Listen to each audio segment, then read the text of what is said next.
Hi guys, welcome back to Tutorial Millennials channel.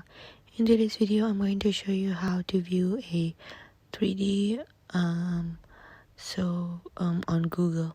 So you type in any animal. So for example, horse, and then tap search, and then this will show up.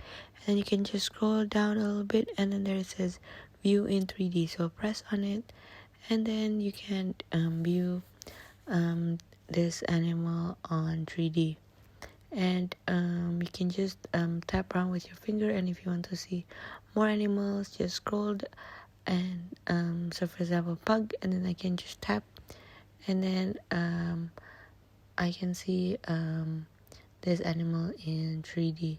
So this is while sitting down, and this is while standing up, and that's it. So I hope this video is useful, and thank you for watching.